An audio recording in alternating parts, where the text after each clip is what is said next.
I তোমার জন্য একটা সারপ্রাইজ আছে। কি সারপ্রাইজ? সুন্দর তো। It's for you. এই ঘড়িটার দাম কত পিউ? আবার তুমি দাম দাম শুরু করছো রঞ্জু। এই ঘড়িটার দাম 5 লাখ টাকা পিউ। এত দামি ঘড়ি আমি নিতে পারবো না। তুমি বারবার দামটাই দেখতেছো, তুমি আমার ভালোবাসাটা দেখতেছো না। মানে আমার ভালোবাসার কোনো মূল্য নেই তোমার কাছে? আমি একটা শখ করে তোমাকে একটা জিনিস দিতে পারি না? আমি ঘড়ি নিতে পারবো না। তুমি এটা পরবা না? আমি এটা পরবো না। তুমি এটা পরবা না? আমি ঘড়ি পরবো না। আমি নিব না। নিতেই হবে না, তোমার পরতেই হবে না এই ঘড়ি।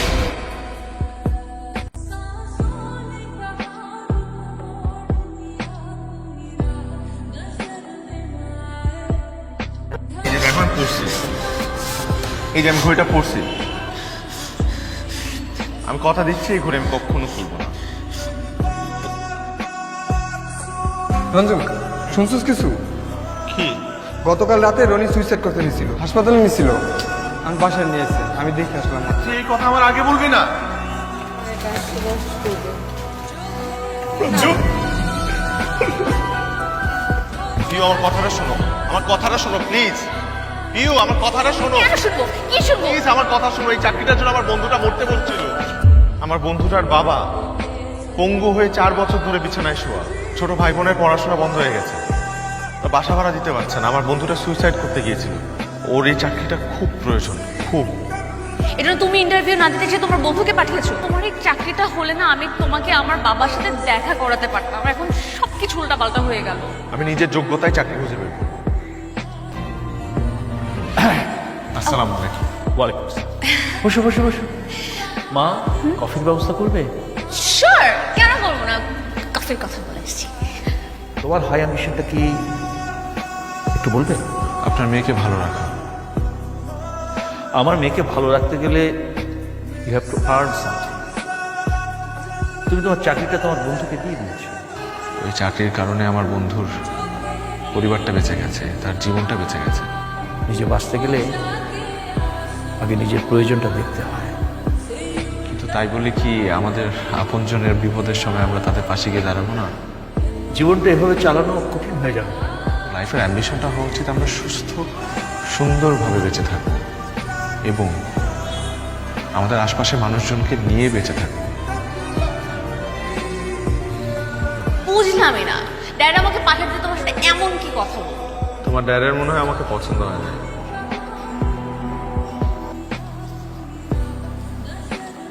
কিরে, মন খারাপ করে বসে আছিস কেন? বিয়ে তো হয়েছে, কিন্তু সংসার করব কি করে? আমার হাতে একটা টাকাও নেই।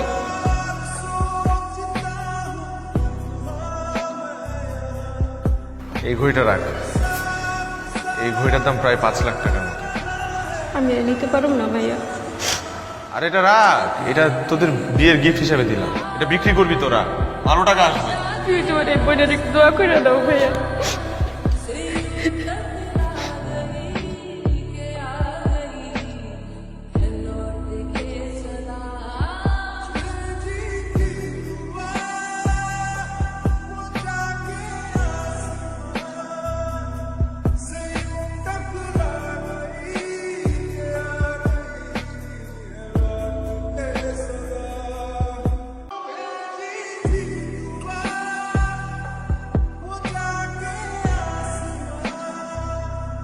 কেন শুধু এখানে?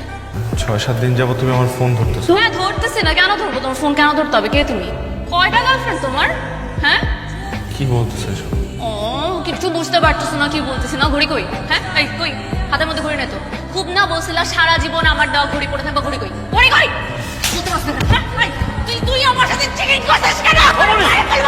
আমি দেখতে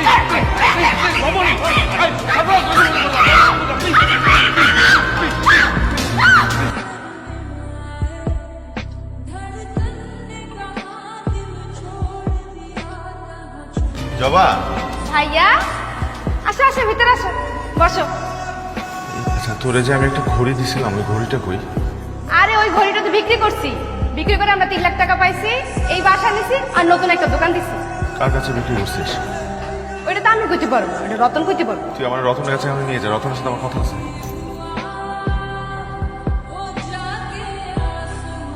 ভাইয়া আপনি যে ঘড়িটা পরে আছেন, এই ঘড়িটা আসলে আমার ছিল, যেখানে বিক্রি করেছি সেখান থেকে জানতে পেরেছি সে আপনার কাছে বিক্রি করেছে। ভাইয়া ঘড়িটা আমি ফেরত চাই। ঠিক আছে, আপনি আমাকে 4 লাখ টাকা দিন, আমি আপনাকে ঘড়িটা দিয়ে দেবো। আচ্ছা ভাই, তাহলে কিছুদিন সময় দেন, আমি আপনার কাছে টাকা নিয়ে আসবো। তো এতগুলো টাকা কিভাবে জোগাড় করবেন? জানি না, কিন্তু আমার এটা জোগাড় করতেই হবে। আপনার জন্য আমার কাছে একটি অফার আছে। কি করতে হবে আমার? তেমন কিছু আপনাকে একটি কিডনি ডোনেট করতে হবে। কিডনির বিনিময়ে ঘড়ি আর 1 লাখ টাকা ক্যাশ। ধন্যবাদ ভাই।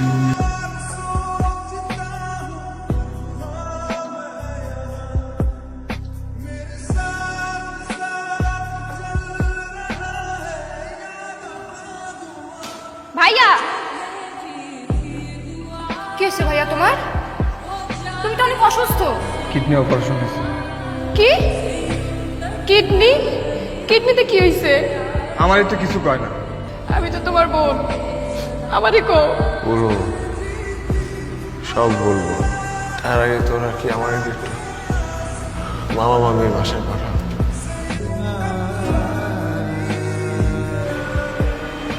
তুই গিয়ে ঘড়িটা দিয়ে আয়।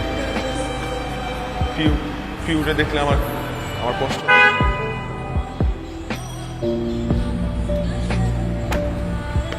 রঞ্জু, তুই এখানে তাকাইছিস কেন? আমি আমার চিনতে পারছিস না, আমি রনি।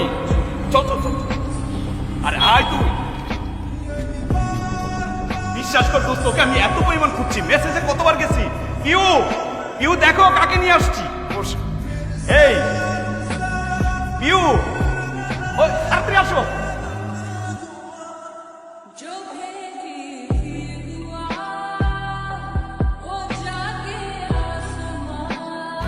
আসো আসো, দেখো কি আসছে আমার বাসায়। পিউ, এ হচ্ছে রঞ্জু, আমার সবচেয়ে কাছে। আর ও হচ্ছে, আমি ভাইয়ার খালাতো বোন জবা। ওর জন্য তো তোমার সাথে আমার পরিচয় হয়েছে। জানিস দোস্ত, তুই যে অফিসে আমাকে চাকরি দিচ্ছিলি, ওই অফিসে ওর মামার সাথে আমার পরিচয় হয়। তারপর মামার সাথে একটা ভালো সম্পর্ক হয়। ওর মামা আমার সাথে ওর বিয়ে ঠিক করে, তারপরে তো বিয়েটা হয়ে যায় আমাদের মধ্যে। তুমি জানো, আমার আমার সবচেয়ে কাছের বন্ধু, আজকে যে চাকরিটা আমি করি এটা আমার ছিল। ওর, ও যদি চাকরিটা না দিত হয়তো আমি মারাই যেতাম। সরি দোস্ত, আমি আসলে একটু ইমোশনাল হয়ে যাচ্ছি, প্লিজ বস। এই তুমি কিছু করবে না, মানে আমার ফ্রেন্ড আসছে, ওকে অ্যাপয়েন্ট করো। আমি তো তোর বিয়েতে কিছুই দিতে পারলাম না। এই ঘড়িটা তোর বিয়ের গিফট। জানেন, এই ঘড়িটার পেছনে একটা গল্প আছে। তুই চুপ কর। ভাইয়া এই ঘড়িটার বিনিময়ে একটা কিডনি হারিয়েছে। কি দোস্ত? ও ও কি বলছে? বাট এই ঘড়িটা ভাইয়া ওনার গার্লফ্রেন্ড দিয়েছিল। ওনার গার্লফ্রেন্ড ওনাকে ভুল বুঝে খুব অপমান করে, আর ঘড়িটা ফিরিয়ে আনার জন্য ভাইয়া তার একটা কিডনি বিক্রি করে দেয়। মেয়েটাকে ওর অ্যাড্রেস দিয়ে আমি কথা বলবো। ভালোবাসার মানুষ কখনো নিষ্ঠুর হতে পারে না। ভালো থাকিস। আসি। আসি মানে? আজকে একসাথে খাওয়া দাওয়া করবো, দেন যাবি। না না, ভাইয়া অনেকদিন পর গ্রাম থেকে এসছে, আমার বাসায় আজকে খাওয়া দাওয়া করবো। ভাবি, আসি।